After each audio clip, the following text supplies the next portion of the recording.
O caminho da vida. Escrito por Aldenx. Introdução. Deus diz-nos que há duas humanidades. Uma humanidade terminará em morte e destruição eterna. A outra humanidade terminará em vida eterna. Para entrar na vida, temos de nos tornar membros da humanidade da vida eterna. Em 1 Coríntios capítulo 15, verso 22, Paulo escreveu: Em Adão todos morrem, assim também em Cristo todos serão vivificados. Este versículo é a maneira de Paulo dizer que os membros da humanidade nascida de Adão morrerão, e os membros da humanidade nascida de Cristo serão vivificados. Jesus também falou de duas humanidades. Quando explicou a parábola do trigo e do joio, disse: A boa semente representa os filhos do reino. O joio são os filhos do maligno. Mateus capítulo 13, verso 38. Jesus disse que há uma humanidade nascida da semente de Satanás e outra humanidade nascida da semente de Deus. Tal como a humanidade nascida de Adão, a humanidade nascida da semente de Satanás morrerá. A humanidade nascida da semente de Deus viverá. Em Adão e em Cristo são alusões culturais. A Bíblia usa alusões como estas. Quando não reconhecemos as alusões e não vemos a que se referem, não conseguimos entender o que a Bíblia diz. O que a Bíblia diz que temos de fazer para entrar na vida inclui alusões. Arriscamo-nos a não entrar na vida se não as virmos e não as compreendermos. Não devemos confiar no nosso próprio entendimento para compreender estas coisas. Devemos revestir-nos da armadura de Deus e pedir-lhe que envie o Espírito da Verdade para nos guiar na verdade destas coisas. Pai, agradecemos-te em nome de Jesus pela tua armadura, e vestimos a tua armadura, a verdade, a retidão, o evangelho da paz, a fé, a salvação e a espada do teu Espírito. Pai, agradecemos em nome de Jesus por enviar o seu Espírito da Verdade para nos guiar em toda a verdade. Pedimos-te que envies o teu Espírito de verdade para nos guiar em toda a verdade das coisas escritas neste livro. Capítulo 1. Em Adão. Deus criou os dois primeiros membros, a cabeça, do corpo da humanidade. Eles deveriam confiar nele, na sua palavra, orientação e provisão, e segui-lo. Ele disse-lhes para se multiplicarem, para acrescentarem mais membros ao corpo da humanidade. Os seus filhos herdariam a sua natureza e seriam como eles. Deus estabeleceu o processo que as plantas, os animais e o homem deveriam seguir para produzir descendentes.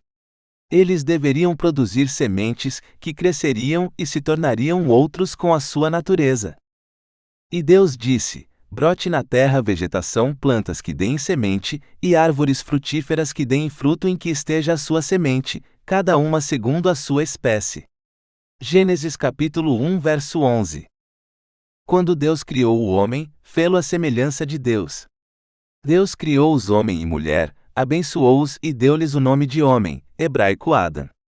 Depois de ter vivido 130 anos, Adão teve um filho à sua semelhança, segundo a sua imagem, e deu-lhe o nome de Sete. Gênesis capítulo 5, versos 1 a 3. Assim Deus fez de Adão o chefe da humanidade. Toda a humanidade nascida de Adão nasce em Adão, e tem a natureza de Adão dentro de si. Satanás veio e falou com Adão e Eva. As suas palavras eram sementes espirituais. Adão e Eva permitiram que as palavras de Satanás, sementes, entrassem nos seus corações, e essas sementes começaram a produzir de acordo com a sua espécie. Quando Adão e Eva aceitaram as palavras de Satanás nos seus corações, nasceram da semente de Satanás. Porque Adão é a cabeça da humanidade, toda a humanidade nascida de Adão, nasce da semente de Satanás. Satanás tentou Adão e Eva a fazer muito mais do que comer o fruto que Deus lhes disse para não comerem. Ele tentou-os a acrescentar os seguintes atributos espirituais à sua natureza: desconfiar de Deus, rejeitar a autoridade de Deus sobre eles, rejeitar uma vida de submissão a Deus, rejeitar a provisão de Deus e confiar em si mesmos para percepção, discernimento e compreensão. Orientação. Como perceber, discernir e entender. O que é verdadeiro, falso, bom, mal, possível, impossível, fiável, não fiável, essencial, não essencial. O que devem ser, desejar, acreditar, pensar, dizer e fazer. Como, quando e por que devem falar, agir, ir. O que precisam para satisfazer as suas necessidades e desejos. Como e quando devem tentar satisfazer as suas necessidades e desejos. As consequências do que são, desejam, acreditam, pensam, dizem e fazem. Desejam mais conforto e facilidade do que crescimento espiritual, maturidade e conclusão. Adão e Eva cederam à tentação de Satanás, e a natureza de Satanás tornou-se parte da sua natureza. Adão e Eva nasceram da semente de Satanás, e agora todos os seus descendentes nascem da semente de Satanás. Todos nós nascemos em Adão. Todos nós morreremos em Adão, a menos que escapemos da humanidade nascida de Adão e entremos na vida em Cristo. Capítulo 2. Em Cristo e o corpo de Cristo. Em Cristo. Há cerca de 2000 anos, Deus criou uma nova humanidade. Deus falou a uma mulher, Maria. Ela recebeu as suas palavras. Semente. Essa semente concebeu no seu ventre, e o primeiro membro de uma nova humanidade nasceu da semente de Deus. Jesus é a cabeça da nova humanidade, e todas as pessoas nascidas da semente de Deus estão em Cristo. Se alguém está em Cristo, é uma nova criação. 2 Coríntios capítulo 5, verso 17.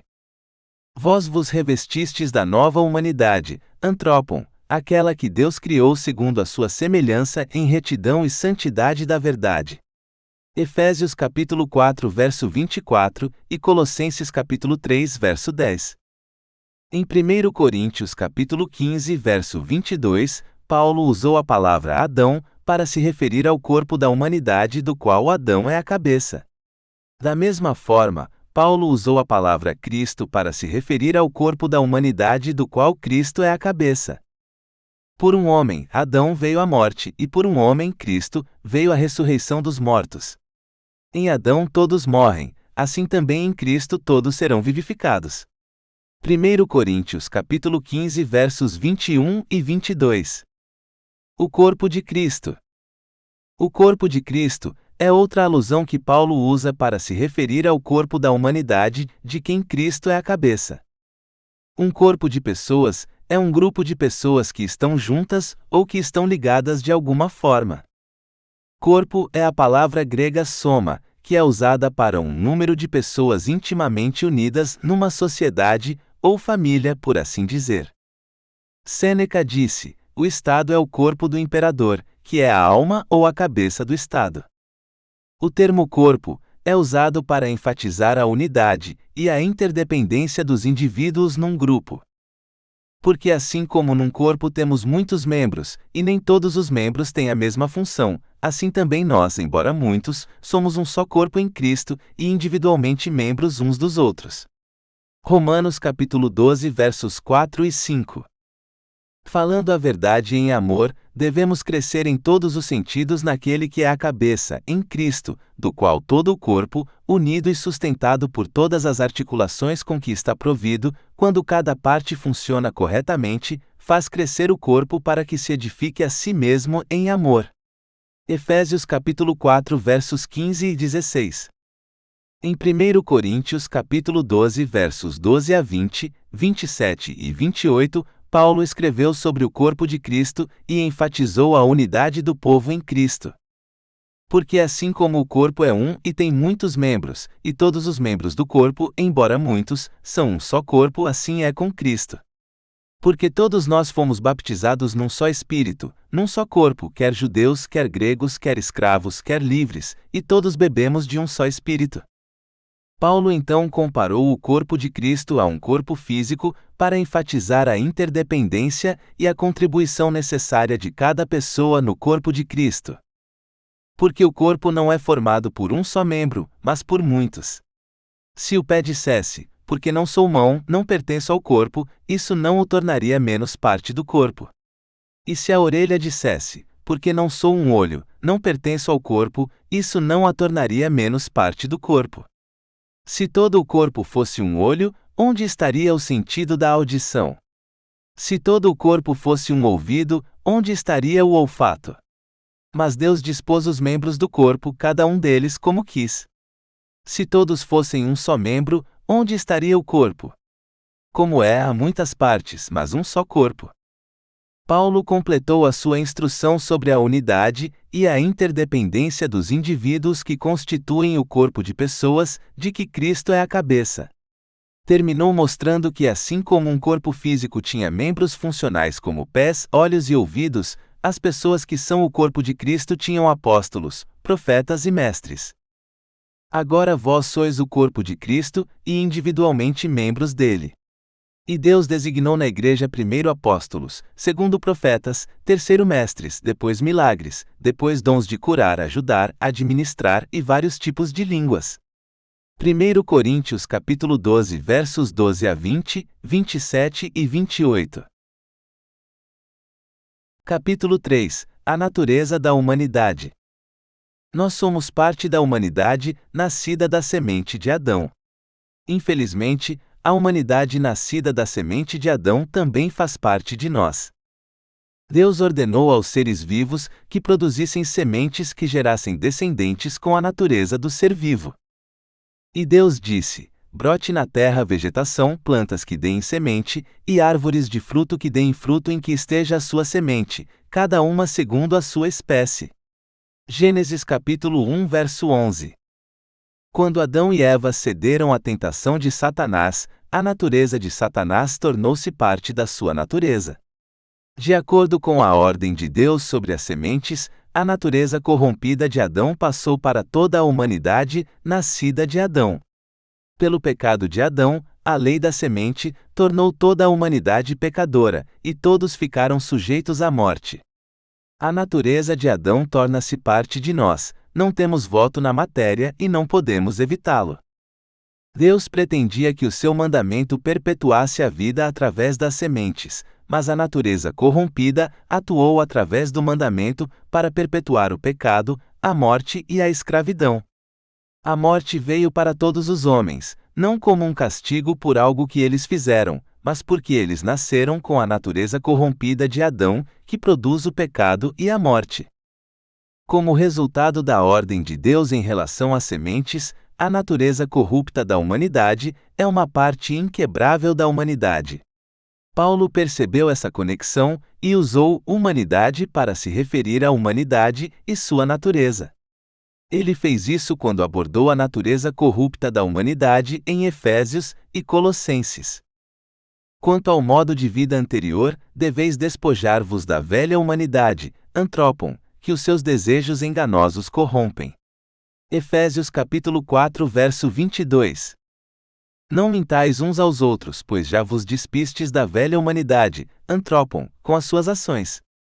Colossenses capítulo 3 verso 9.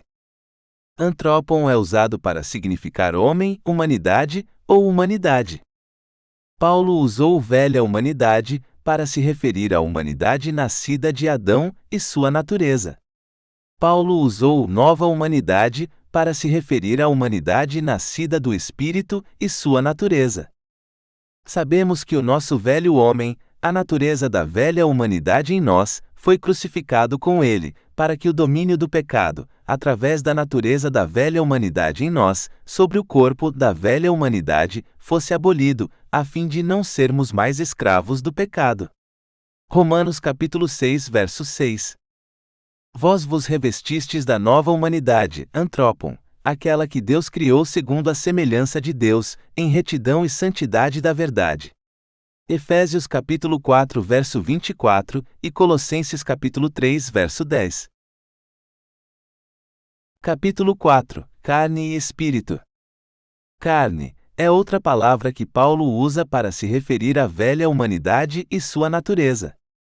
O Manual da Sociedade Bíblica Unida sobre a Carta de Paulo aos Romanos diz: por vezes, carne é usada para descrever a existência humana na sua fragilidade, enquanto que outras vezes é usada para descrever a natureza humana. O manual sobre 1 Coríntios diz: a palavra hebraica para carne geralmente significava a natureza humana com a sua fraqueza. Paulo escreveu: assim, pois, irmãos, não somos obrigados pela carne a viver segundo a carne, porque se viverdes segundo a carne, morrereis. Mas se pelo Espírito fizerdes morrer as obras do corpo, vivereis. Romanos capítulo 8 e 12 da manhã e 13. Se entendermos bem a sua alusão, ele disse que não somos obrigados a viver de acordo com a natureza da velha humanidade, e que, se vivermos de acordo com a natureza da velha humanidade, morreremos. Se pela orientação e poder do Espírito Santo, fizermos morrer as ações do corpo da humanidade, nascida de Adão e a sua natureza, viveremos. Irmãos, não vos pude falar como pessoas espirituais, mas como pessoas da carne, como bebês em Cristo. Dei-vos a beber leite, não alimentos sólidos, porque ainda não estavam preparados para isso. De facto, ainda não estáis preparados, porque ainda sois carnais. Como há ciúmes e contendas entre vós, não sois carnais e não víveis como os incrédulos. Quando alguém diz, eu sou de Paulo, e outro, eu sou de Apolo, não sois vós carnais? 1 Coríntios capítulo 3 versos 1 a 4. Se seguirmos as alusões. Irmãos, não vos pude falar como homens da humanidade nascida do Espírito, mas como homens da humanidade nascida de Adão, como bebês em Cristo. Dei-vos a beber leite, não alimentos sólidos, porque ainda não estáveis preparados para isso. De facto, ainda não estáis preparados, porque ainda sois pessoas com a natureza da velha humanidade. Uma vez que há ciúmes e contendas entre vós, não sois ainda pessoas com a natureza da velha humanidade e a viver como incrédulos? Quando alguém diz, eu sou de Paulo, e outro, eu sou de Apolo, não sois vós pessoas da velha humanidade e da sua natureza? 1 Coríntios capítulo 3 versos 1 a 4. Ora, as obras da carne, a velha humanidade e a sua natureza são evidentes: imoralidade sexual, impureza moral, promiscuidade, idolatria, feitiçaria, ódios, contendas, ciúmes, iras, ambições egoístas, dissensões, facções, invejas, bebedeiras, farras e coisas semelhantes. Gálatas capítulo 5 verso 19. Espírito é usado para descrever a parte não física de uma pessoa que é nascida do Espírito Santo. Em alguns dos meus livros anteriores, descrevi carne e espírito da seguinte forma. Quando o Novo Testamento usa o termo a carne em conexão com desejos corruptos, obras corruptas e pecado, em comparação com o espírito, ele é usado para se referir à porção do coração do homem que tomou a semente corrupta de Satanás em seu ser. É o tesouro maligno de um homem que não tem o Espírito de Deus. É o tesouro maligno do coração de uma pessoa má. É a porção do coração com árvores corruptas que produzem frutos corruptos. O Espírito, em contraste com a carne, é a porção do coração do homem que não aceitou a semente corrupta de Satanás em seu ser. Ele aceitou a palavra de Deus em seu ser. É o bom tesouro do coração de um homem bom. É a porção do coração com boas árvores que produzem bons frutos. As descrições da carne e do espírito neste livro contêm alguns dos mesmos elementos, mas são mais completas. Capítulo 5 – O poder em ação em nós. Paulo disse que via dentro de si um poder que guerreava contra o poder da sua mente e o tornava cativo do poder do pecado dentro dele. Há um poder dentro de mim que está em guerra com a minha mente. Este poder faz-me escravo do poder do pecado que há em mim. Romanos capítulo 7 verso 23. Outras coisas que Paulo disse em seu testemunho nos ajudam a entender a que poder ele está se referindo. Paulo disse, eu sou da carne, vendido como escravo ao poder do pecado. Romanos capítulo 7 verso 14. Paulo era da carne, o corpo da humanidade nascido de Adão. Adão vendeu a si mesmo e a todos os seus descendentes, como escravos do poder do pecado. Paulo também perguntou, quem me livrará deste corpo de morte? Romanos capítulo 7, verso 24. Através de Adão, toda a humanidade nascida dele está sujeita à morte. O corpo da morte é o corpo da humanidade nascida de Adão e sujeita à morte. Paulo viu que a natureza corrupta da humanidade nascida de Adão produzia pecado e morte dentro dele, e ele era impotente para impedir isso. Deus libertou-nos do corpo da morte por meio de Jesus Cristo, nosso Senhor. Romanos capítulo 7, verso 25. Se estivermos em Cristo, nascidos da semente de Deus, o poder do Espírito da vida libertou-nos em Cristo do poder do pecado e da morte. Romanos capítulo 8, versos 1 e 2. Paulo viu que o poder de Deus operava através do Espírito de Deus naqueles que nasceram da semente de Deus para fazer o que Deus requer e ser-lhe agradável. Se não vivermos de acordo com o poder da natureza da humanidade nascida de Adão, mas vivermos de acordo com o poder de Deus, através do Espírito de Deus, seremos capazes de cumprir os requisitos da lei. Viver de acordo com a natureza da carne, a velha humanidade, é morte, mas viver de acordo com o poder do Espírito de Deus é vida e paz. Romanos capítulo 8, versos 4 e 6. Dar-lhes-ei um só coração, e porei dentro deles um espírito novo. Tirarei da sua carne o coração de pedra e dar-lhes-ei um coração de carne, para que andem nos meus estatutos, guardem as minhas regras e lhes obedeçam. E eles serão o meu povo, e eu serei o seu Deus. Ezequiel 11, versos 19 e 20. Porei dentro de vós o meu espírito, e farei que andeis nos meus estatutos, e guardeis as minhas leis. Ezequiel capítulo 36, verso 27. Deus é poderoso para fazer muito mais do que tudo quanto pedimos ou pensamos, segundo o poder que em nós opera. Efésios capítulo 3, verso 20. Capítulo 6. Escapar a humanidade da morte. Paulo disse que a natureza corrupta da humanidade nascida de Adão dentro dele produziu o pecado e a morte. Jesus disse-nos que, para entrar na vida, temos de remover as coisas que nos fazem pecar. Se a tua mão ou o teu pé te faz pecar, corta-o e deita-o fora. É melhor entrares na vida aleijado ou coxo, do que com 2 mãos ou 2 pés, seres lançado no fogo eterno. E se o teu olho te faz pecar, arranca-o e deita-o fora. É melhor entrar na vida com um olho do que com 2 olhos, e ser lançado no inferno de fogo. Mateus capítulo 5 versos 29 e 30, capítulo 18 versos 8 e 9, e Marcos capítulo 9 44 da manhã a 47. Paulo aplicou as instruções de Jesus para remover a natureza causadora de pecado da velha humanidade. Se você realmente o ouviu, Jesus, e foi instruído sobre ele, então você aprendeu que, uma vez que o que está em Jesus é verdade, então, no que diz respeito ao seu antigo modo de vida, você deve se despir da velha humanidade, antropon, que pertence ao seu antigo modo de vida e é corrupto por desejos enganosos. Efésios capítulo 4 versos 21 e 22. Portanto, matai, necrosate, os membros que estão na terra, membros espirituais do corpo de Adão, imoralidade sexual, impureza, luxúria, desejo maligno e ganância, que é idolatria. Colossenses capítulo 3 verso 5. Necrosate, privar da vida ou do poder energizante, figurativamente cortar tudo o que energizar. Não mintam uns aos outros tendo despojado a pekdissamenoi, a velha humanidade, antropon com suas práticas, desejos, crenças, pensamentos, palavras e ações. Colossenses capítulo 3 verso 9. A pekdissamenoi, totalmente despojado de si mesmo, apó denotando separação daquilo que é despojado. Os prefixos duplos apo e k enfatizam fortemente a profundidade da renúncia. Renúncia, despojamento é muito enfático. Nigel Turner Christian Words. Em 1 Coríntios capítulo 2 verso 14, Paulo descreveu as pessoas da velha humanidade como pessoas naturais.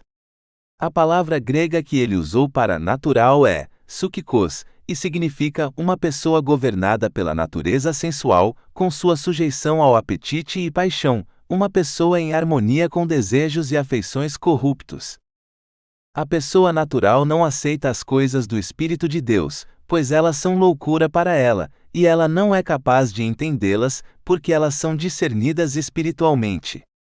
1 Coríntios capítulo 2 verso 14. Paulo descreve 3 coisas sobre a natureza corrupta que precisamos mudar: desejos corruptos, a incapacidade de perceber, discernir e entender as coisas espirituais, e fazer as coisas a partir de uma natureza espiritual. Os desejos corruptos levam-nos a pecar, causam a corrupção no mundo, levam-nos a discutir e a lutar, impedem as nossas orações e guerreiam contra as nossas almas. O desejo corrupto, uma vez concebido, dá à luz o pecado, e o pecado, uma vez crescido, dá à luz a morte. Tiago capítulo 1 verso 15. Deus concedeu-nos as suas preciosas e grandíssimas promessas para que, por meio delas, vos torneis participantes da natureza divina, tendo escapado da corrupção que há no mundo por causa do desejo corrupto.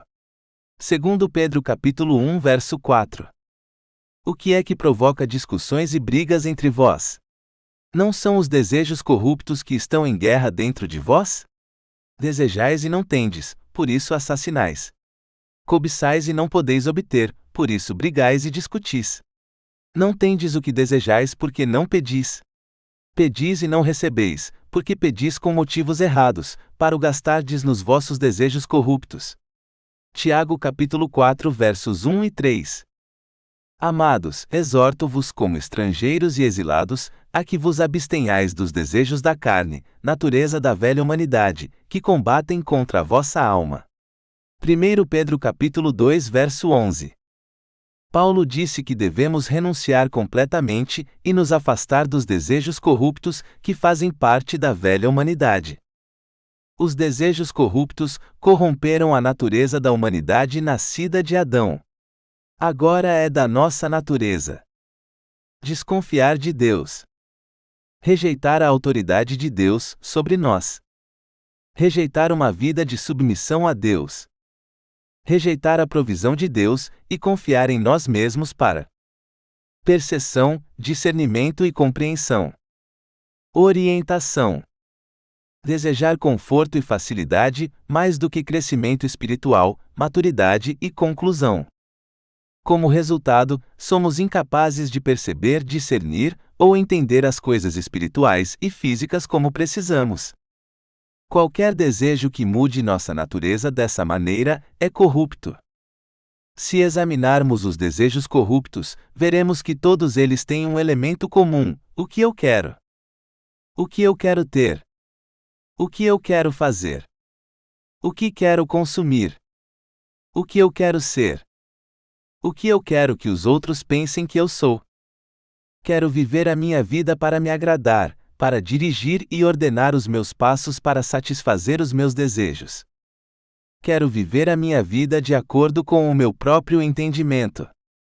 Quero determinar por mim próprio o que é real, verdadeiro, bom, e o que devo desejar e acreditar. Nós erradicamos os desejos e crenças corruptos da natureza espiritual corrupta, ordenando que esses desejos e crenças sejam arrancados e plantados no mar, e acreditando no ensinamento de Jesus, de que eles nos obedecerão. Se tiverdes fé como um grão de mostarda, podereis ordenar a esta figueira: desarraiga-te e planta-te no mar, e ela obedecer-vos-á. Lucas capítulo 17 verso 6.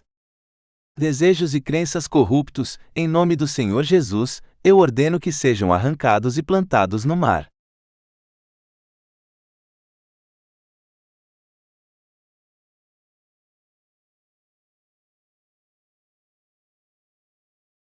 Aqueles que pertencem a Cristo Jesus crucificaram a carne, com as suas paixões e desejos. Gálatas capítulo 5 verso 24. Quando removemos os desejos e crenças corruptos, escapamos de parte da natureza da velha humanidade. Ainda temos de escapar a ser psíquicos, guiados e governados pelos nossos sentimentos, crenças, sentidos, compreensão e capacidades, e em vez disso, ser pneumáticos, guiados e governados pelo Espírito Santo. Temos de morrer para a forma de vida psíquicos e viver uma nova forma de escapar à destruição da velha humanidade e entrar na vida eterna. Capítulo 7. entrar no pacto de vida. Efésios e 1 João dizem-nos que as forças espirituais malignas guerreiam contra nós. Efésios capítulo 6, verso 12, e 1 João capítulo 4, versos 1 a 3. Satanás explora a natureza da velha humanidade dentro de nós para nos prejudicar e aos que nos rodeiam. Ele usa a nossa incapacidade de perceber, discernir e compreender as coisas espirituais para nos enganar e levar-nos para os caminhos da morte. Satanás usa a nossa autossuficiência e desconfiança para nos dividir. Ele usa a nossa falta de poder e autoridade para nos vencer e afligir. Para vencer Satanás, temos de fazer uma aliança com alguém que nos guie fielmente para a verdade e para o caminho da vida e que tenha poder e autoridade sobre Satanás. Deus oferece-nos exatamente essa aliança. Deus promete guiar-nos em toda a verdade, incluindo as coisas espirituais. Ele promete guiar-nos para o caminho da vida e mudar a nossa natureza para uma que Satanás não possa explorar. Eu estabelecerei esta aliança com o povo de Israel depois daquele tempo, declara o Senhor. Porei as minhas leis nas suas mentes e escrevê-las-ei nos seus corações. Eu serei o seu Deus, e eles serão o meu povo. Já não ensinarão o seu próximo, nem dirão uns aos outros, conhece o Senhor, porque todos me conhecerão, desde o mais pequeno até o maior. Porque eu perdoarei as suas maldades, e não me lembrarei mais dos seus pecados. Hebreus capítulo 8 versos 8 a 12, e Jeremias capítulo 31 versos 31 a 34. Dar-lhes-ei unidade de coração. Colocarei um novo espírito dentro deles. Removerei os corações de pedra da sua carne, e dar-lhes-ei corações de carne para que vivam segundo os meus regulamentos, obedeçam às minhas regras e ajam de acordo com elas. Então eles serão o meu povo, e eu serei o seu Deus. Ezequiel capítulo 11, versos 19 e 20. Dar-vos-ei um coração novo, e porei dentro de vós um espírito novo. Retirarei da vossa carne o coração de pedra, e dar-vos-ei um coração de carne. Porei dentro de vós o meu espírito, e farei que andeis nos meus estatutos, e guardeis as minhas regras. Ezequiel capítulo 36, versos 26 e 27. Jesus acrescentou alguns pormenores sobre o que Deus iria fazer. Eu pedirei ao Pai, e Ele dar-vos-á outro conselheiro para estar convosco para sempre. Ele é o Espírito da Verdade. Quando vier o Espírito da Verdade, Ele guiar-vos-á em toda a verdade. João capítulo 14 verso 16 e capítulo 16 verso 13. Na nova aliança, Deus fez-nos um conjunto de promessas. Temos de fazer um conjunto correspondente de promessas a Deus, para entrar na sua aliança. Temos de prometer remover o coração de pedra e receber o que Ele nos dá, as suas palavras, um novo coração, um novo espírito e o seu espírito. Temos de prometer fazer tudo o que Deus nos diz para fazer e o que Ele aprova. Temos também de prometer não fazer aquilo que Ele nos diz, para não fazermos ou que desaprova.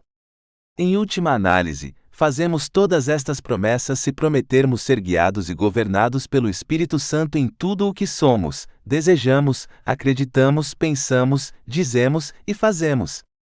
Se formos guiados e governados pelo Espírito Santo, Ele cumprirá os resultados das outras promessas. Capítulo 8 – Discernir as coisas espirituais. Enfrentamos um desafio significativo quando tentamos mudar para uma vida guiada pelo Espírito Santo. As coisas espirituais parecem-nos tolas. O homem natural, psíquicos, não aceita as coisas do Espírito de Deus, porque lhe parecem loucura, e não é capaz de as compreender, porque é necessário discerni-las espiritualmente, pneumáticos. 1 Coríntios capítulo 2 verso 14. O Espírito Santo discerne as coisas espirituais, e se pedirmos a Deus que o envie para nos guiar, o Espírito Santo revelar-nos-á coisas espirituais e mostrar-nos-á o que devemos fazer. Temos de descobrir como reconhecer o Espírito Santo que nos guia. A Bíblia revela-nos algumas coisas que nos ajudam. 1 João capítulo 4 versos 1 a 3, revela que os Espíritos falam conosco, e nós podemos ouvi-los e conscientemente aceitar ou rejeitar o que eles dizem. Podemos testar os Espíritos fazendo-lhes perguntas. Eles podem responder-nos, e nós podemos ouvir a sua resposta.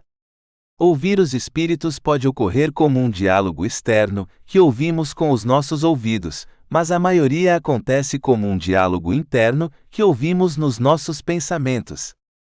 Não acrediteis em todo o Espírito, mas provai os Espíritos para ver se são de Deus. Porque muitos falsos profetas têm saído pelo mundo fora. Assim conheceis o Espírito de Deus, todo o Espírito que confessa que Jesus Cristo veio em carne e osso é de Deus. Todo o Espírito que não confessa que Jesus veio em carne e osso, não é de Deus. 1 João capítulo 4 versos 1 a 3. 1 João capítulo 4 versos 1 a 3 também revela outro problema. Alguns espíritos tentam enganar-nos e induzir-nos em erro, e outros tentam revelar a verdade e mostrar-nos o que devemos fazer. Temos de testar os espíritos para discernir a natureza do espírito que nos fala. Testamos o espírito pedindo-lhe que confesse: Jesus é o Senhor, e Jesus Cristo veio em carne e osso. Um espírito de Deus confessará: Jesus é o Senhor, e Jesus Cristo veio em carne, de uma forma positiva e alegre. Um espírito que não é de Deus não o fará. 1 João capítulo 4 versos 1 a 3 e 1 Coríntios capítulo 12 verso 3. Devemos também testar o espírito, comparando o que ele disse com as Escrituras. A palavra de um espírito de Deus estará de acordo com a Bíblia. A tua palavra é a verdade. João capítulo 17 verso 17. Eles, os judeus de Bereia, receberam a palavra pregada por Paulo e Silas, com toda a avidez, examinando cada dia as Escrituras para ver se estas coisas eram assim. Atos capítulo 17 verso 11. Toda a Escritura é inspirada por Deus, e é útil para a instrução, para a prova das coisas que não se veem, elegmon, para a correção e para a educação na retidão. 2 Timóteo capítulo 3 verso 16. Elegmon é para convicção de culpa, ou aquilo pelo qual as coisas invisíveis são provadas, e somos convencidos de sua realidade. É o elegmon das coisas que não se veem em Hebreus, capítulo 11, verso 1. Devemos cultivar a palavra de Deus em nossos corações, para reconhecer quando o que o Espírito diz está de acordo com ela, e quando não está. As palavras de Deus também produzem a capacidade de ouvir o Espírito Santo guiar-nos. Na parábola do semeador, Jesus diz-nos que quando semeamos as palavras de Deus no nosso coração, elas produzem fruto. A audição faz parte desse fruto. A fé vem pelo ouvir, e o ouvir pela palavra de Cristo. Romanos capítulo 10 verso 17. Provérbios diz que as palavras de Deus em Provérbios produzem audição. As palavras de Deus no resto da Bíblia também produzem audição. Estes são os provérbios de Salomão, filho de David. Um homem sábio ouvirá e aprenderá mais. Provérbios capítulo 1 versos 1 e 5. Cultivamos as palavras de Deus nos nossos corações e ganhamos o fruto do ouvir, pedindo continuamente a Deus que envie o Espírito Santo para nos guiar na verdade das palavras de Deus e explorar como fazer o que Deus diz que devemos fazer. Lemos a Bíblia e prestamos atenção para ouvir o que as palavras de Deus dizem. Aceitamo-las independentemente da nossa compreensão, e não nos afastamos dessas palavras por causa de tribulações, perseguições, problemas, prazeres, riquezas ou desejos de outras coisas. Mateus capítulo 13 versos 18 a 23, Marcos capítulo 4 versos 14 a 20, e Lucas capítulo 8 versos 11 a 15. Também procuramos mais informação para ver o que a Bíblia diz. As diferentes versões da Bíblia, os dicionários, os léxicos, os comentários e os manuais de tradução são fontes de informação valiosas. Devemos procurar como se estivéssemos à caça de um tesouro valioso.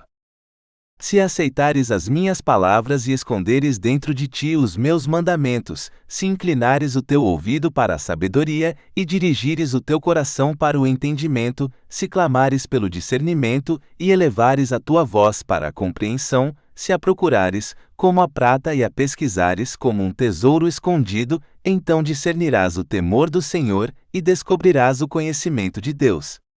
Então discernirás a retidão, a justiça e a equidade, todo o bom caminho. Provérbios capítulo 2, versos 1 a 5 e 9. Semear as palavras de Deus nos nossos corações inclui explorá-las, pondo-as em prática. A Bíblia contém numerosos exemplos em que as pessoas exploraram fazendo o que Deus lhes disse para fazer. Noé explorou ao construir a arca. Abraão explorou ao deixar a sua família e ir para onde Deus lhe disse para ir. O jovem rico de Marcos, capítulo 10, não explorou quando Jesus lhe disse que vendesse tudo o que tinha, desse aos pobres e o seguisse. Perdeu a oportunidade de acrescentar à sua natureza o que lhe faltava. Exploramos vestindo a armadura de Deus, testando os espíritos, não confiando no nosso entendimento, etc. Quando exploramos, Deus dá-nos mais para ver e ouvir, dá-nos mais percepção.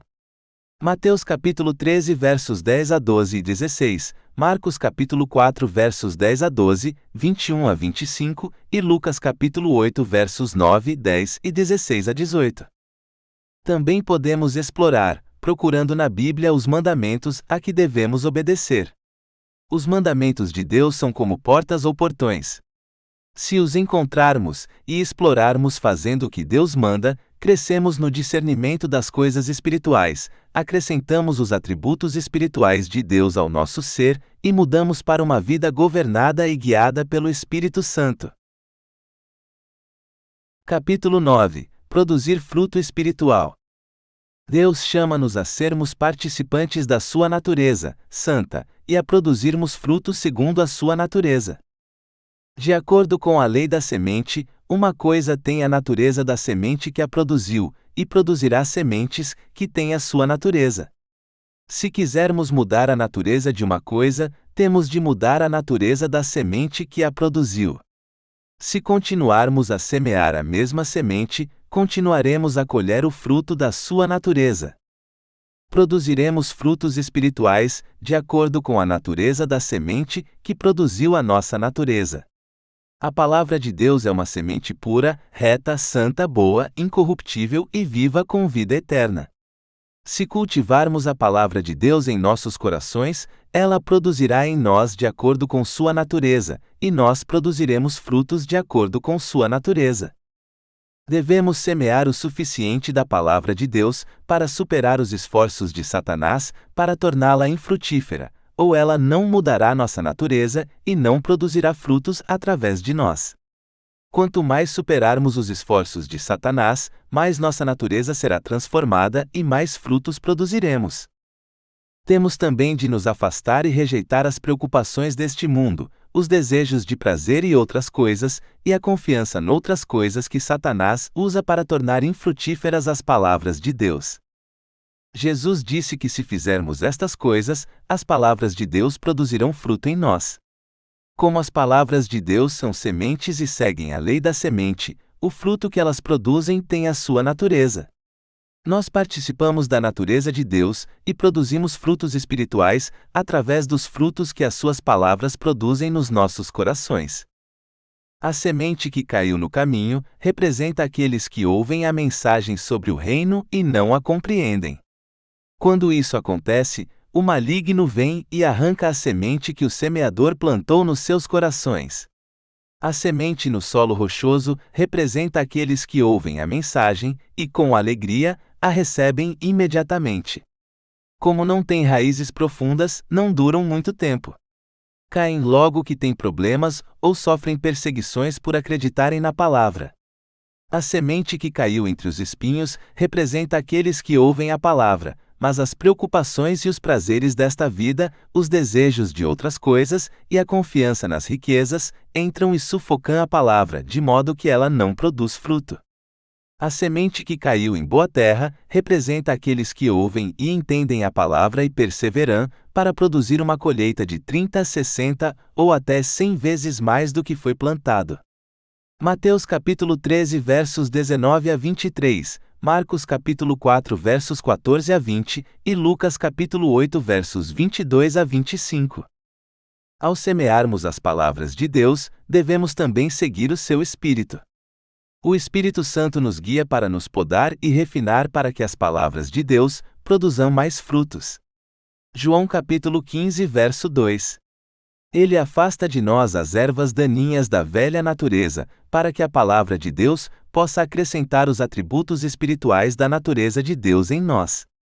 Por este processo, o Espírito Santo circuncida-nos com uma circuncisão feita sem mãos, Colossenses capítulo 2 verso 11, batiza-nos em Cristo, 1 Coríntios capítulo 12 verso 13, e as palavras de Deus formam Cristo em nós. Gálatas capítulo 4 verso 19. Deixamos de ter o poder e o controlo da velha natureza humana, e passamos a ter o poder e o controlo de Cristo em nós. Vivemos, mas somos capacitados e controlados por Cristo em nós.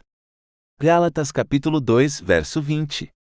Nascemos da palavra e do Espírito de Deus.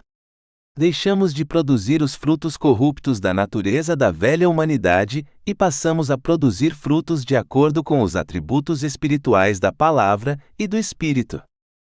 Veja meu livro Crescimento Espiritual, para mais detalhes sobre como a palavra e o Espírito Santo trabalham para acrescentar atributos espirituais a nós. Capítulo 10 – Conhecidos pelos nossos frutos.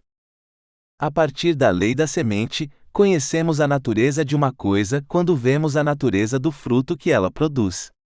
Paulo aplicou este princípio na sua primeira carta aos Coríntios.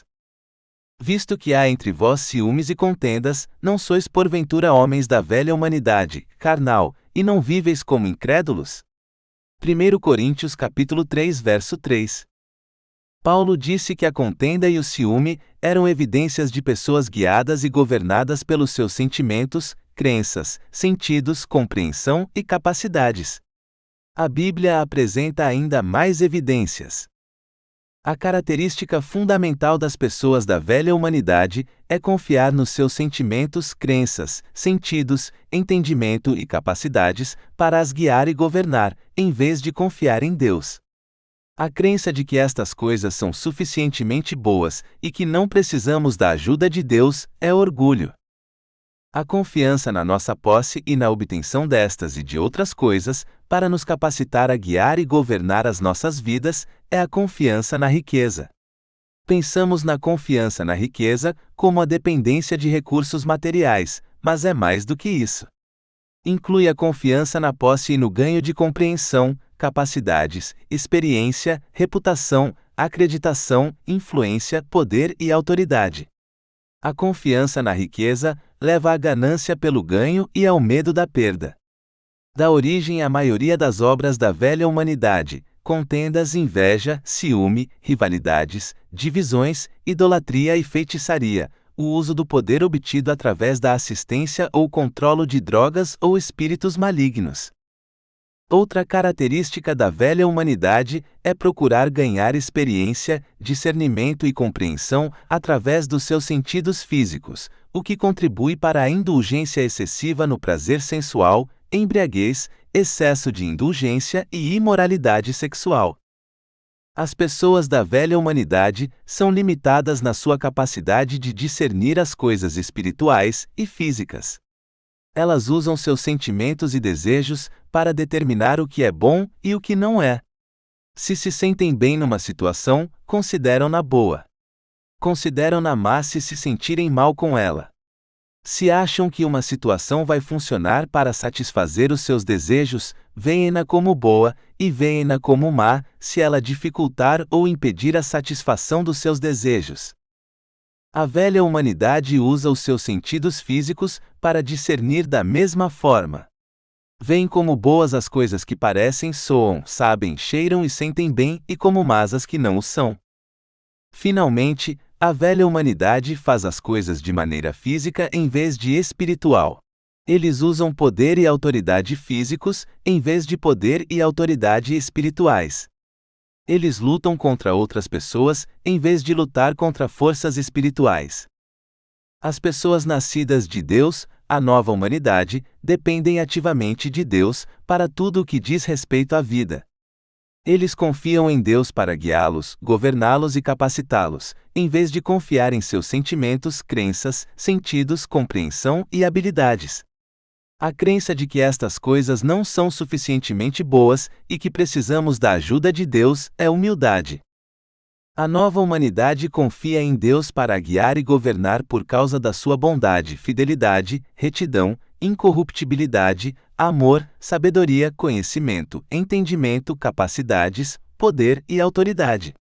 Eles confiam em Deus para lhes dar percepção para discernir as coisas espirituais e capacitá-los e instruí-los a fazer as coisas de maneira espiritual. Eles confiam em Deus para obter poder e autoridade para vencer os inimigos espirituais e a vida eterna. Os nascidos de Deus procuram ganhar os atributos espirituais necessários para fazer a única coisa crítica para serem guiados e governados por Deus: ouvir, discernir e seguir a Deus. Eles buscam os mesmos atributos para confiar, perseverar, fazer coisas espirituais, vencer inimigos espirituais e ser considerados fiéis para receber poder, autoridade e vida eterna. As pessoas nascidas de Deus acrescentaram esses atributos pela abundância da palavra de Deus semeada em seus corações, que, de acordo com a lei da semente, produz frutos com a natureza de Deus.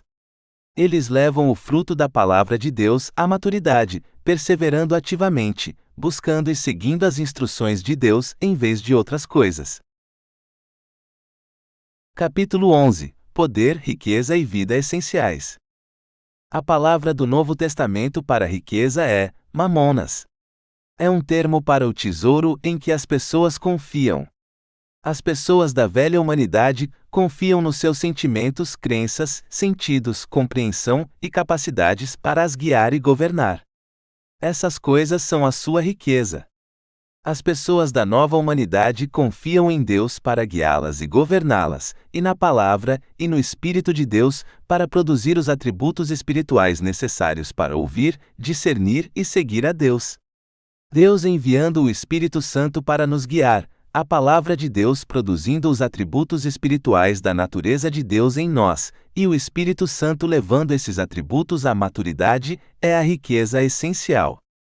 A orientação do Espírito Santo, a sabedoria, a fé, a virtude, o conhecimento, a perseverança e o amor são grandes riquezas. A pessoa que os tem e confia neles é muito mais rica do que as pessoas que não os têm. A palavra de Deus e os atributos espirituais que ela produz também são poder essencial. Eles são o poder da vida e da piedade. A perseverança é o poder de Deus que nos permite manter o alinhamento e seguir em frente, independentemente do desânimo, da oposição, da perda, do fracasso anterior, da falta de compreensão ou da falta de benefício aparente. A fé também é um poder. Tal como a virtude, a bondade, o amor e os outros atributos espirituais que a Bíblia nos diz para procurar. Segundo Pedro capítulo 1 versos 3 a 11. A vida eterna é a maior riqueza. É a vida suprema. A palavra de Deus cultivada em nossos corações produz vida eterna. O Espírito Santo guia-nos, refina-nos e faz com que a vida eterna transmitida pela palavra de Deus amadureça e se complete em nós. Capítulo 12 – O caminho da vida. Em Adão todos morrem. 1 Coríntios capítulo 15 verso 22. Como descendentes de Adão, nascemos membros do corpo da humanidade, no caminho que conduz à morte. De acordo com a lei da semente, herdamos a natureza de Adão, com desejos corruptos que produzem o pecado e a morte. Como Adão, confiamos em nossos sentimentos, crenças, sentidos, compreensão e habilidades para nos guiar, governar e capacitar. Ao confiarmos e procurarmos obter essas coisas, semeamos a natureza corrupta e colhemos a morte. Para escapar ao caminho da morte, temos de remover a semente que semeamos, deixar de semear mais e semear sementes de uma natureza diferente. Em Cristo todos serão vivificados. 1 Coríntios capítulo 15, verso 22. A semente de Deus, a sua palavra, produz descendentes com a natureza de Deus, eternos, incorruptíveis, retos, santos e bons. Quando enchemos o nosso coração com a palavra de Deus e confiamos nela e no Espírito Santo para nos guiar, governar e capacitar, ela formará a natureza de Deus em nós. Nasceremos da palavra e do Espírito de Deus, e teremos os atributos espirituais necessários para percorrer o difícil caminho da vida e entrar pela porta estreita. Jesus respondeu a Nicodemos: uma pessoa não pode entrar no reino de Deus se não nascer do alto do Espírito. João capítulo 3, versos 5 a 8. Vós tendes nascido de novo, do alto, não de semente corruptível mas incorruptível pela palavra de Deus, que é viva e eterna. 1 Pedro capítulo 1, verso 23. O poder de Deus deu-nos tudo o que precisamos para a vida e a piedade, através do nosso conhecimento daquele que nos chamou para a sua própria glória e bondade. Por meio delas, ele nos deu promessas valiosas e superlativamente grandes, para que, por meio delas, pudesseis participar da natureza de Deus e escapar da corrupção que os maus desejos trouxeram ao mundo. Por isso mesmo, esforçai-vos por fornecer a vossa fé com a bondade com o conhecimento com o domínio próprio com a perseverança com a piedade com o afeto fraternal e o afeto fraternal com o amor. Porque se tiverdes estas qualidades em abundância, elas evitarão que sejais estéreis e infrutíferos no conhecimento de nosso Senhor Jesus. Portanto, irmãos, esforçai-vos ainda mais por confirmar a vossa vocação e eleição, porque se praticardes estas qualidades, nunca caireis. Porque assim vos será amplamente concedida a entrada no reino eterno de nosso Senhor e Salvador Jesus Cristo, segundo Pedro capítulo 1, versos 3 a -8, 10 e 11. Este é o fim do livro.